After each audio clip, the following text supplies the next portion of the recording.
আচ্ছা, জীবনে কখনো কোনো মৃত ব্যক্তিকে গোসল করিয়েছেন? যদি কখনো সুযোগ হয় তাহলে সেই মৃত ব্যক্তিকে গোসল করাবেন। তখন খুব কাছ থেকে দেখবেন মৃত মানুষের দেহটা কতটা অসহায় লাগে, মৃত্যুর পরে মানুষের দেহ কতটা ভয়ের কারণ হয়ে দাঁড়ায়। সুযোগ পেলে রাতে লাশটা পাহারা দেবেন, তখন বুঝতে পারবেন প্রিয় মানুষটার লাশ রাতের বেলায় আপনার কাছে কতটা অদ্ভুত লাগে, কতটা ভয়ের কারণ হয়ে ওঠে, কতটা আতঙ্কের কারণ হয়ে যায়। সুযোগ পেলে মৃত ব্যক্তির শরীরে একটু হাত লাগিয়ে কিছুক্ষণ তার স্পর্শ নেবেন। আপনি তখন উপলব্ধির সুযোগ পাবেন এই পৃথিবীতে বিশাল প্রভা প্রতিপত্তি মৃত্যুর পরে কতটা নির্যাতনের রূপ নেয়। সুযোগ পেলে আপনজনদের লাশ কবরে নামাবেন খুব আগ্রহ নিয়ে।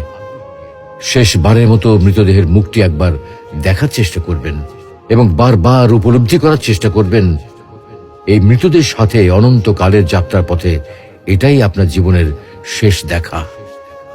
সুযোগ পেলে মাঝে মধ্যে কবরস্থানে গিয়ে নীরবে কিছুক্ষণ দাঁড়াবেন। এরপর মনে মনে চিন্তা করবেন জীবনের লাভ ক্ষতির হিসাব। এই মৃত মানুষগুলো এই পৃথিবীতে কি করে গেছেন, কাদের রেখে গেছেন।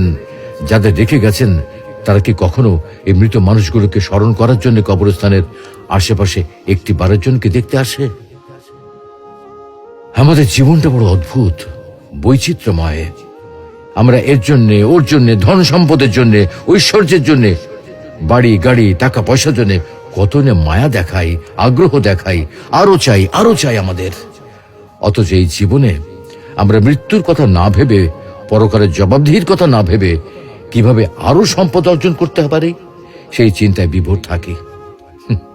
হায় রে জীবন, এখনো সময় আছে, ফিরে আসুন মহান রবের দিকে।